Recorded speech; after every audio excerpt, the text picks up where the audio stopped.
음성을 내가 들으니 사랑하는 말일세. 그의 부모가 해마다 6월절이 되면 예루살렘으로 가더니 예수께서 12살 되었을 때에 그들이 이 절기의 관례를 따라 올라갔다가 그 날들을 마치고 돌아갈 때에 아이 예수는 예루살렘에 머무셨더라. 그 부모는 이를 알지 못하고 동행 중에 있는 줄로 생각하고 하룻길을 간 후 친족과 아는 자 중에서 찾되 만나지 못하매 찾으면서 예루살렘에 돌아갔더니 사흘 후에 성전에서 만난즉 그가 선생들 중에 앉으사 그들에게 듣기도 하시며 묻기도 하시니 듣는 자가 다 그 지혜와 대답을 놀랍게 여기더라. 그의 부모가 보고 놀라며 그의 어머니는 이르되 아이야 어찌하여 우리에게 이렇게 하였느냐. 보라 내 아버지와 내가 근심하여 너를 찾았노라. 예수께서 이르시되 어찌하여 나를 찾으셨나이까. 내가 내 아버지 집에 있어야 될 줄을 알지 못하셨나이까 하시니 그 부모가 그가 하신 말씀을 깨닫지 못하더라. 예수께서 함께 내려가사 나사렛에 이르러 순종하여 받드시더라. 그 어머니는 이 모든 말을 마음에 두니라. 예수는 지혜와 키가 자라가며 하나님과 사람에게 더욱 사랑스러워 가시더라.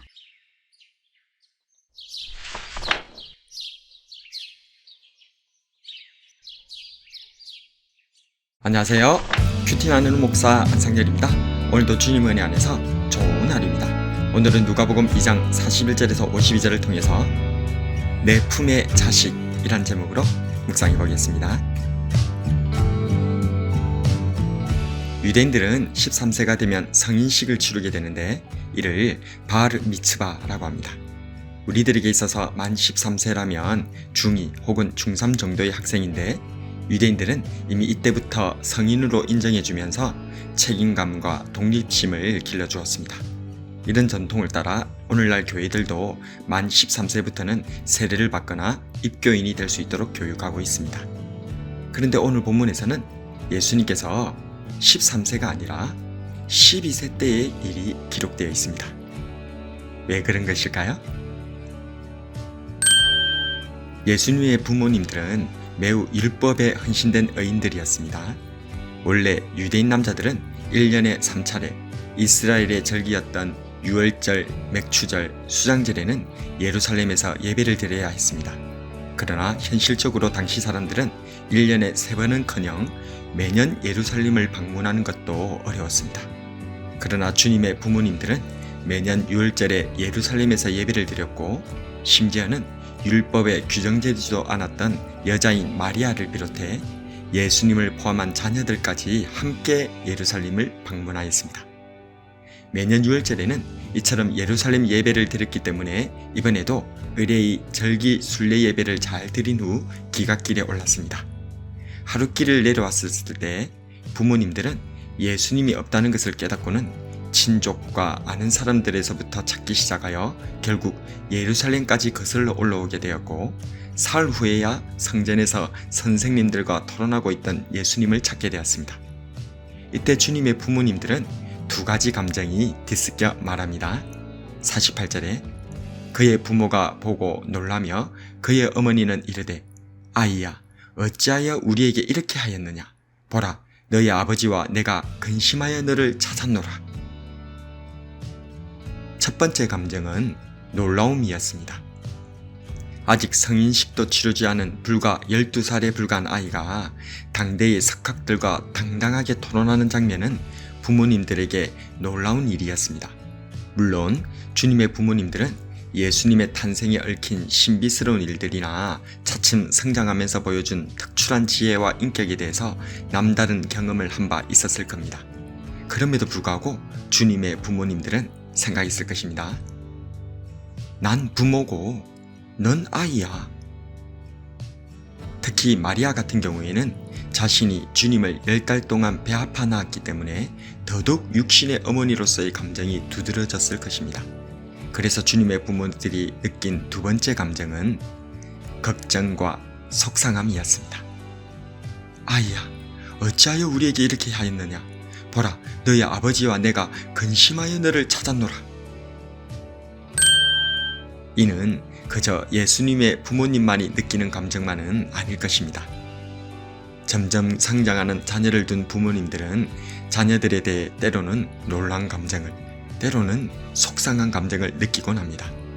그 이유는 내가 자녀의 성장 속도를 따라가지 못하고 있기 때문입니다. 한 2년 정도 전에 아들과 교회까지 달리기 시합을 했었습니다. 저는 당연히 제가 이길 거라고 생각했었지만 제 숨이 턱까지 올라찼을 때 아들이 저를 앞지르는 모습을 보게 되었습니다. 여러 감정이 교차하는 가운데 아들에게 말했습니다. 아돌, 오늘은 역사적인 날이다. 오늘을 기점으로 이제 나는 점점 쇠해지고 너는 점점 강해질 거다. 부디 나를 딛고 날아오르도록 해라. 품 안에 자식이라는 말이 있습니다.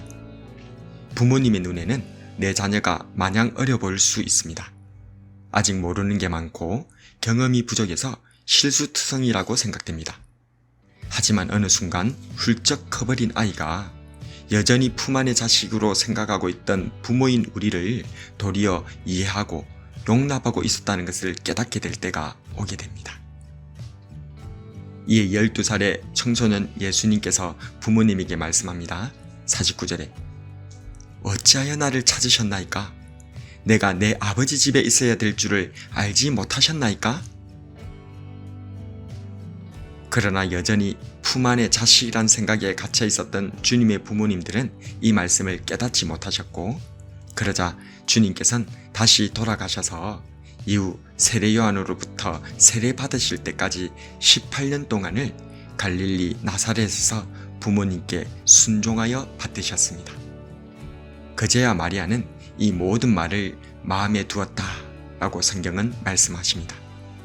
이미 훌쩍 커버려 내 아들이 아니라 하나님의 아들로서 성장하신 주님을 마음에 두게 된 것입니다.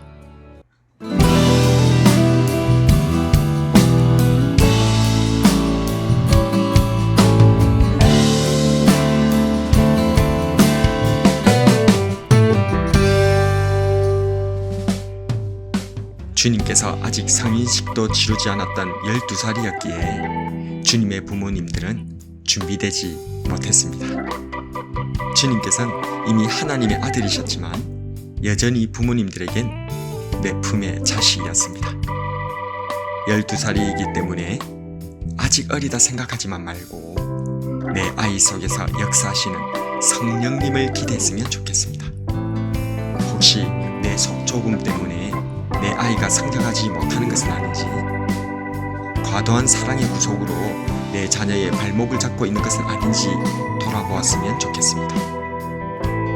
부모들은 마리아처럼 자녀의 성장한 언행을 가슴에 품고 기도하고, 자녀들은 주님처럼 그럼에도 불구하고 부모님을 순종하고 받드는 우리 가족들이 되기를 주님의 이름으로